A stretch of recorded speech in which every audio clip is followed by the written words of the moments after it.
નમસ્તે વિદ્યાર્થી મિત્રો, મજામાં ને બધા? આનંદમાં જ હશો. આ કોરોના કાળમાં ઘરે બેસીને અભ્યાસ કરો છો તો એ સૌથી ઉત્તમ કામ કરો છો તમે, કેમ કે 12મા ધોરણની પરીક્ષા મે મહિનામાં આવશે, બરાબર?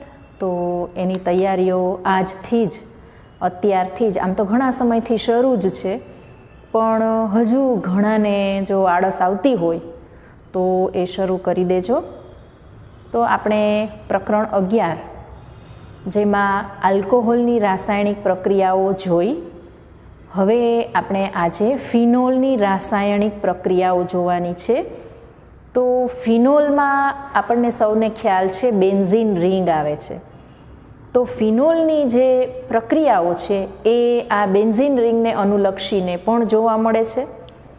તો એમાંની અમુક પ્રક્રિયાઓ આપણે જોઈએ કે જેને ઇલેક્ટ્રોન અનુરાગી એરોમેટિક વિસ્થાપન એવું કહેવામાં આવે છે. એટલે બેન્ઝીન રિંગ સાથે થતી ઇલેક્ટ્રોન અનુરાગી વિસ્થાપન પ્રક્રિયાઓ જે આપણે આ ધોરણ 11માં શીખી ગયા છીએ. બેન્ઝીન રિંગ જે છે એમાં 6 પાઈ ઇલેક્ટ્રોન છે અને એના દ્વારા બેન્ઝીનમાં 3 પાઈ બંધ રચાય છે. તો આ જે પાઈ ઇલેક્ટ્રોનનું વાદળ છે એના દ્વારા જે પ્રક્રિયક આકર્ષાશે અને નવું આપણને વિસ્થાપિત બેન્ઝીન મળે છે, નવું સંયોજન મળે છે, તો એ પ્રક્રિયા જે છે એને ઇલેક્ટ્રોન અનુરાગી વિસ્થાપન પ્રક્રિયા એવું કહેવામાં આવે છે. તો ફિનોલ જે છે એ પણ એવી કેટલીક પ્રક્રિયાઓ કરે છે. આપણે એક પછી એક પ્રક્રિયાઓ જોતા જઈએ, પ્રક્રિયાઓ સાથે સાથે લખતા જાજો, કેમ કે ઓર્ગેનિકમાં રાસાયણિક પ્રક્રિયાઓ જ મોસ્ટ ઇમ્પોર્ટન્ટ છે.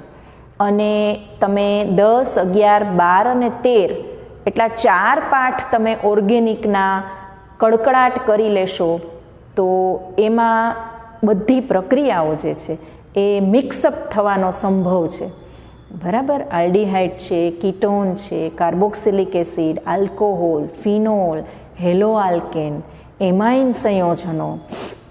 તો આ બધી પ્રક્રિયાઓ એકબીજા સાથે આપણને થઈ જાય, એમ કે મિક્સ થઈ જાય. અત્યારે તમને એવું લાગે ભણતા હો ત્યારે કે આ તો સહેલી છે, આ તો આપણને આવડી ગઈ, બરાબર? 2 દિવસ પછી પાછું તમને બીજી પ્રક્રિયા આવે તો પછી એ બધા પ્રક્રિયાઓ એ કન્ફ્યુઝન થાય.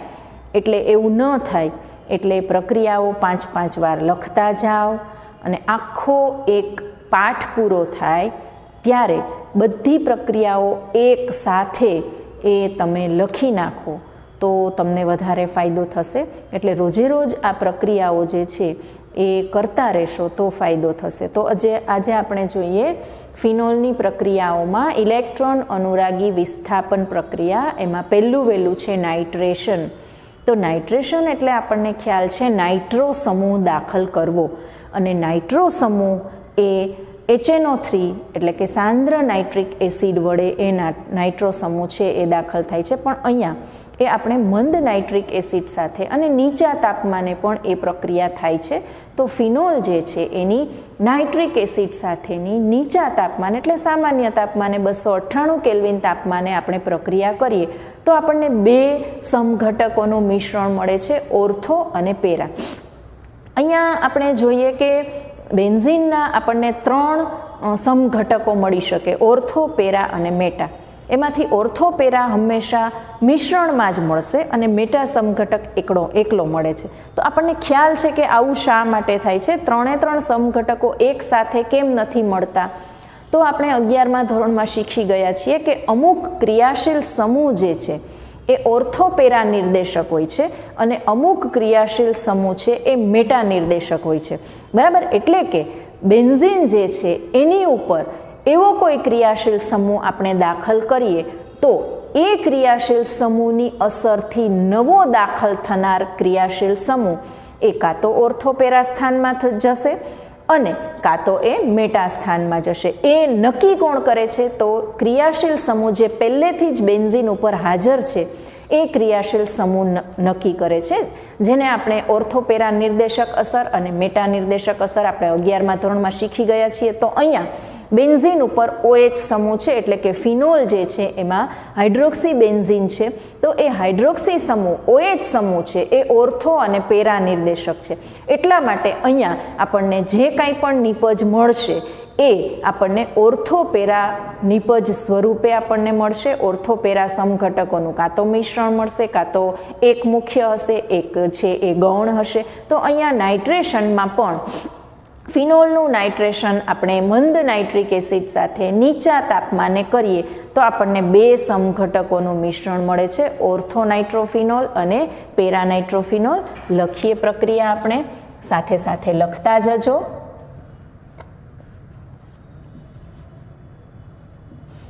અને જ્યારે તમે આ રીતે બેન્ઝીન ઉપર કોઈ પણ વિસ્થાપિત સમૂહ લખો છો તો આ પ્રમાણે જ લખવાનું છે, નહીં કે આ રીતે.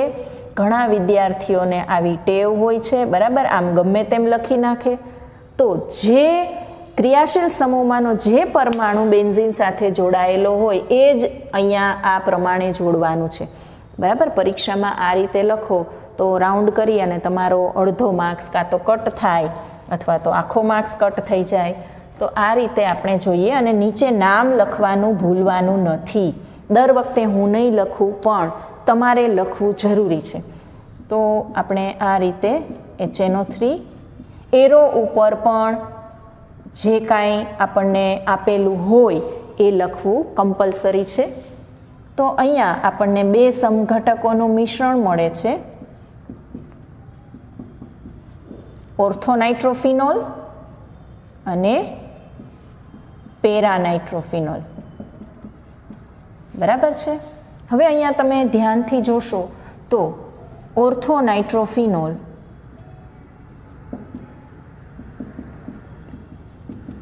અને પેરાનાઇટ્રોફિનોલ એ બંનેનું મિશ્રણ મળે છે. તો કોઈ એક જ નિપજ જોતી હશે આપણે તો એને અલગ કરવા પડશે, બરાબર. તો કેવી રીતે અલગ કરીશું? તો આ બંને જે છે એ બંનેને અલગ કરવા માટે એ વરાળ નિસ્યંદન પદ્ધતિનો ઉપયોગ કરવામાં આવે છે. કેમ કે ઓર્થોનાઇટ્રોફિનોલ છે એ બાષ્પશીલ સંયોજન છે, બરાબર. જ્યારે પેરાનાઇટ્રોફિનોલ જે છે એ એટલું બધું બાષ્પશીલ નથી, ઓછું બાષ્પશીલ છે. તો વરાળ નિસ્યંદનની મારફતે આ જે બાષ્પશીલ સંયોજન છે એનું બાષ્પમાં રૂપાંતર થઈ સૌપ્રથમ ઓર્થોનાઇટ્રોફિનોલ મળશે, ત્યારબાદ આપણને પેરાનાઇટ્રોફિનોલ મળે છે. તો આ શા માટે એ બાષ્પશીલ છે? તો એનું કારણ છે કે અહીંયા આપણને હાઇડ્રોજન બંધ જોવા મળે છે.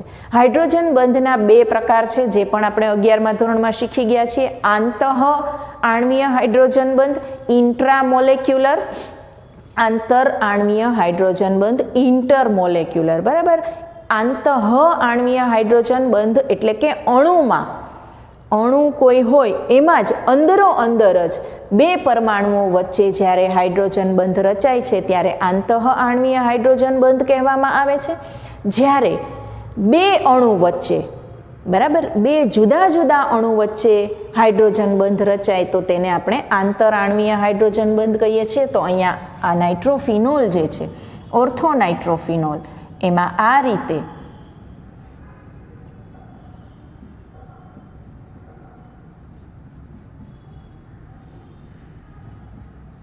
બરાબર આ પ્રમાણે એ આંતઃ આણ્વીય હાઇડ્રોજન બંધ રચાય છે. જ્યારે અહીંયા તો એમાં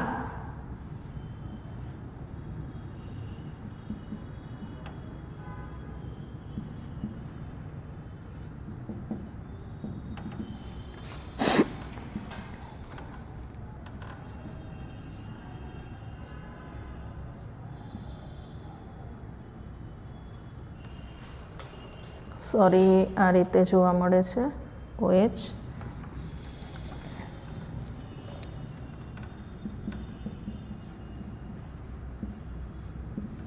બરાબર, 2 અલગ અલગ અણુઓ વચ્ચે જોવા મળે છે. પરિણામે આ જે છે એ આંતર આણ્વીય. તો આંતર આણ્વીય હાઇડ્રોજન બંધને કારણે અણુ વચ્ચે આ વધારાનો એક બંધ છે. પરિણામે એનું બાષ્પમાં રૂપાંતર જલ્દીથી થતું નથી, કેમ કે આ બંધ તોડવો પડે છે, એના માટે વધુ ઉર્જાની જરૂર પડે છે. તેથી આ જે છે આંતરાણવીય હાઇડ્રોજન બંધને કારણે ઓછો બાષ્પશીલ છે, જ્યારે અહીંયા આંતઃ આણવીય હાઇડ્રોજન બંધ છે, એક જ અણુમાં રહેલો હાઇડ્રોજન બંધ, એના બે પરમાણુઓ, એકનો હાઇડ્રોજન બીજાનો ઓક્સિજન, તો આ આંતઃ આણવીય, પરિણામે આ જે છે એ વધુ બાષ્પશીલ સંયોજન છે. ક્લિયર? ત્યારબાદ ફિનોલ જે છે એની સાંદ્ર નાઇટ્રિક એસિડ સાથેની પ્રક્રિયાથી આપણને હજુ એક વધુ આપણને નીપજ મળી શકે છે.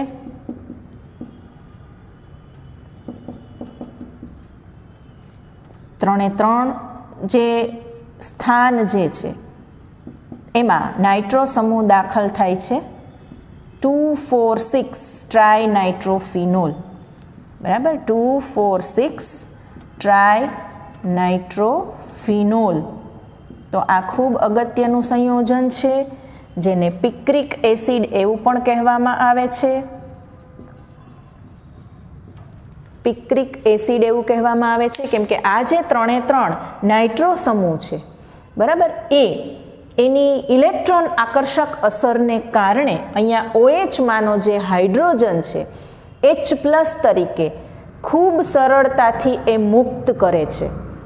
બરાબર, તેથી તેને એસિડ કહેવામાં આવે છે. અને પિક્રિક એસિડ, આવો પણ તમને પ્રશ્ન પૂછાય છે કે નીચે પૈકી કયો એવો પદાર્થ છે કે જેમાં COOH સમૂહ નથી છતાં પણ તેને એસિડ કહેવામાં આવે છે? તો અહીંયા જુઓ, આપણને ખ્યાલ છે કાર્બોક્સિલિક એસિડ COOH સમૂહ હાજર હોય તો તેને એસિડ કહીએ છીએ. અહીંયા COOH સમૂહ હાજર નથી છતાં પણ તેનું નામ, સામાન્ય નામ પિક્રિક એસિડ છે.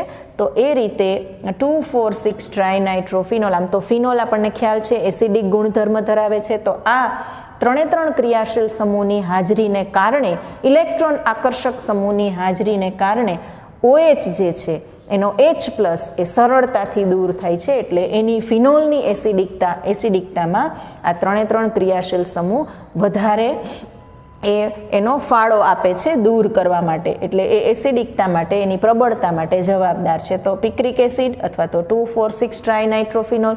બીજી એક પણ રીત છે 2,4,6 ટ્રાયનાઇટ્રોફિનોલ બનાવવાની. તો ફિનોલ જે છે એનું પહેલાં સલ્ફોનેશન કરવામાં આવે છે સાંદ્ર સલ્ફ્યુરિક એસિડની હાજરીમાં. પરિણામે આપણને 2,4-ડાયસલ્ફોનિક એસિડ એવું આપણને સંયોજન મળશે. એનું પછી તમે નાઇટ્રેશન કરો તો આપણને 2,4,6 ટ્રાયનાઇટ્રોફિનોલ મળે છે. જે પ્રક્રિયાઓ તમે જાતે લખશો, કેવી રીતે લખશો એ મને પછી કહેજો કે તમે આ પ્રક્રિયાઓ લખેલી છે જાતે, એટલે એ પ્રક્રિયાઓ તમારે જાતે લખવાની છે. બરાબર, તો આ થયું એ નાઇટ્રેશન. 2,4 ઓર્થોનાઇટ્રોફિનોલ, પેરાનાઇટ્રોફિનોલ, ત્યારબાદ આપણને 2,4,6 ટ્રાયનાઇટ્રોફિનોલ પણ મળે છે. હવે આપણે જોઈએ હેલોજિનેશન પ્રક્રિયા.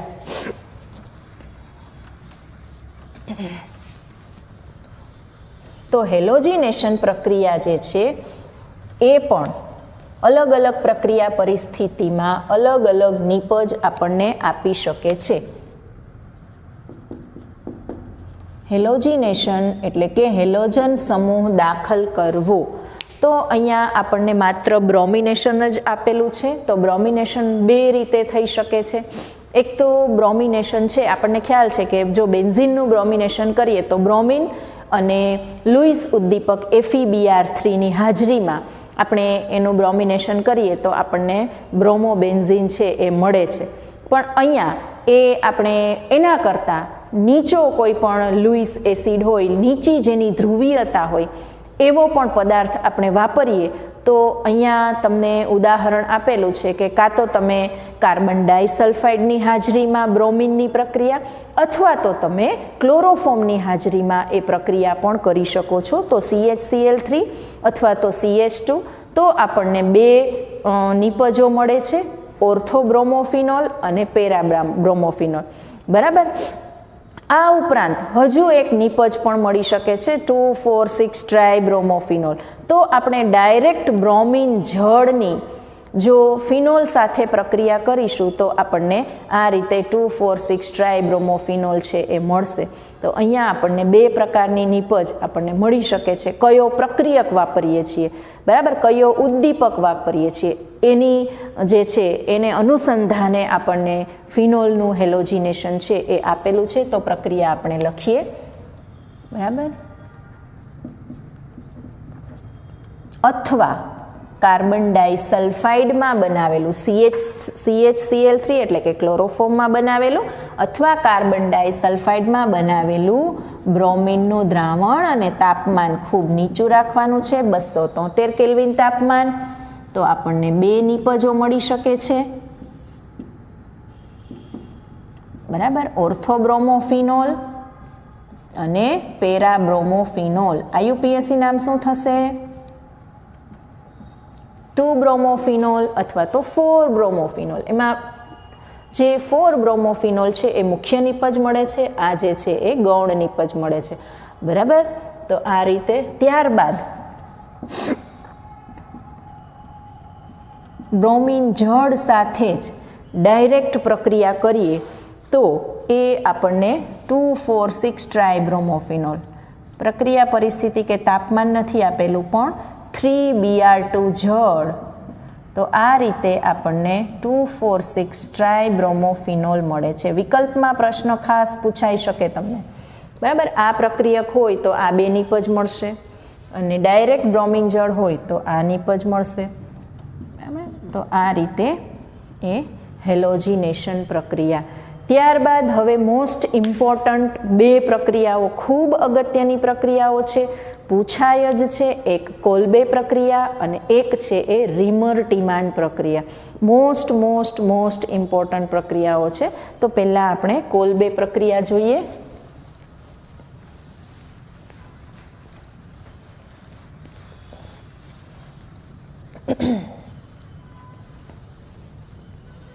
તો કોલ્બે પ્રક્રિયા જે છે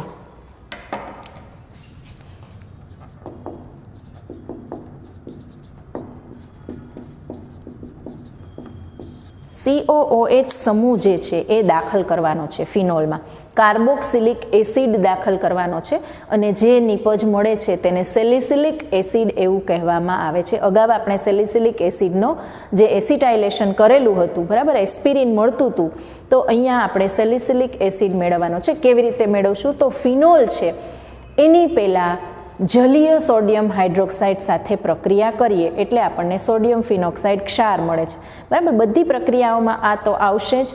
તો એ સોડિયમ હાઇડ્રોક્સાઇડ સાથે પ્રક્રિયા કરીએ ત્યારબાદ તેને કાર્બન ડાયોક્સાઇડ, કે જે નિર્બળ પ્રકારનો ઇલેક્ટ્રોન અનુરાગી પ્રક્રિયક છે, કાર્બન ડાયોક્સાઇડ જે છે એની સાથે પ્રક્રિયા કરવાથી એ આપણને સેલિસિલિક એસિડ એટલે કે કાર્બોક્સિલિક સમૂહ જે છે એ દાખલ થાય છે, અને આપણને સેલિસિલિક એસિડ અથવા તો એનું નામ જે છે 2-હાઇડ્રોક્સી એસિડ, IUPAC નામ 2-હાઇડ્રોક્સી એસિડ, સામાન્ય નામ છે એ સેલિસિલિક એસિડ છે. તો પ્રક્રિયા આપણે લખીએ. મોસ્ટ ઇમ્પોર્ટન્ટ પ્રક્રિયા છે કોલ્બે પ્રક્રિયા જેને કહેવામાં આવે છે, બરાબર. સૌ પ્રથમ NaOH સાથે પ્રક્રિયા કરીશું તો આપણને મળશે એનો ક્ષાર મળે છે, બરાબર, સોડિયમ ફિનોક્સાઇડ મળશે.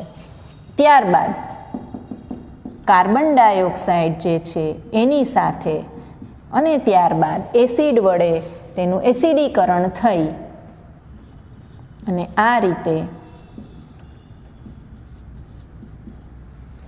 પહેલાં જે છે એ COONA મળે, બરાબર, ક્ષાર મળશે, સોડિયમ બેન્ઝોએટ મળશે, પણ પછી તેનું એસિડીકરણ કરી એટલે બંને પ્રક્રિયા એકસાથે લખી દીધેલી છે. તો આ છે એ સેલિસિલિક એસિડ.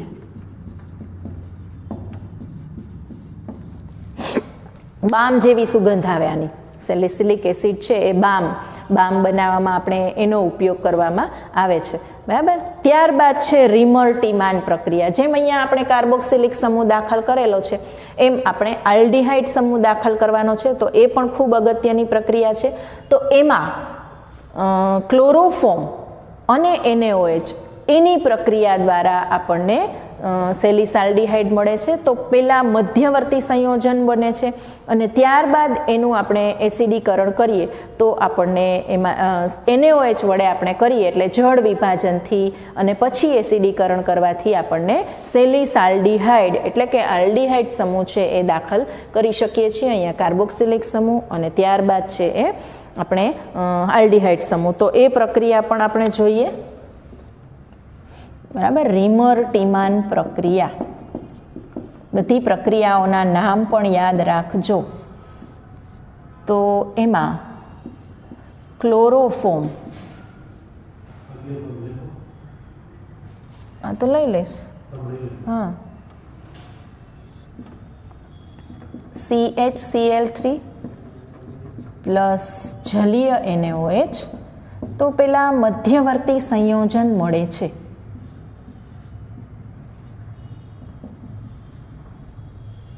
એને CHCl2 બરાબર, બેન્ઝાલ ડાઇક્લોરાઇડ નું વિસ્થાપન થઈ અને આ રીતે આપણને બેન્ઝાલ ડાઇક્લોરાઇડ ધરાવતી મધ્યવર્તી નિપજ મળે છે. ત્યારબાદ તેની ફરીવાર આપણે NaOH સાથે પ્રક્રિયા કરીએ.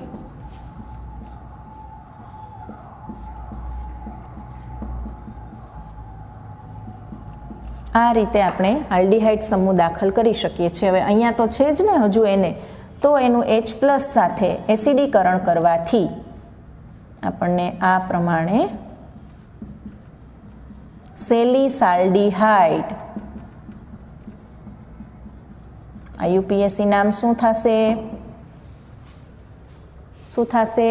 ઓર્થોહાઇડ્રોક્સી અથવા તો 2-હાઇડ્રોક્સી બેન્ઝાલ્ડીહાઇડ. બરાબર, તો આ બંને પ્રક્રિયાઓ ખૂબ અગત્યની પ્રક્રિયાઓ છે. ત્યારબાદ ઝિંક રજ સાથેની પ્રક્રિયા, ઝિંક ડસ્ટ સાથેની પ્રક્રિયા એટલે કે રજ સાથેની પ્રક્રિયા. અગાઉ પણ મેં કહ્યું હતું કે જ્યારે ઝિંક રજ સાથે પ્રક્રિયા થાય ત્યારે આપણને OH સમૂહ એ દૂર થઈ જાય છે, તો આપણને મળશે બેન્ઝીન.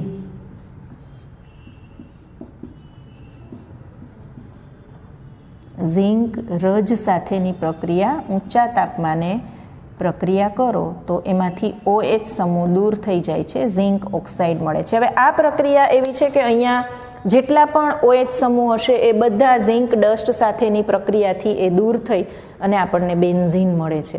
બરાબર, આ બેન્ઝીનની બનાવટમાં આ પ્રક્રિયા આપણે 11મા ધોરણમાં આવી ગઈ છે એટલે યાદ હશે. ત્યારબાદ છે ઓક્સિડેશન. તો ઓક્સિડેશન જે છે એ પ્રક્રિયા દ્વારા આપણને બેન્ઝોક્વિનોન મળે છે.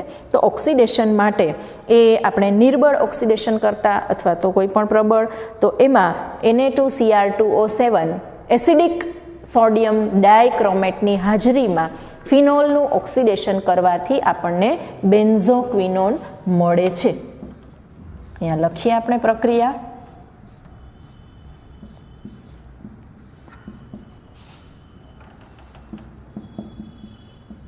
Na2Cr2O7 H2SO4 એટલે કે એસિડની હાજરીમાં સોડિયમ ડાયક્રોમેટની પ્રક્રિયા થવાથી આ પ્રમાણે બરાબર બેન્ઝોક્વિનોન મળે છે.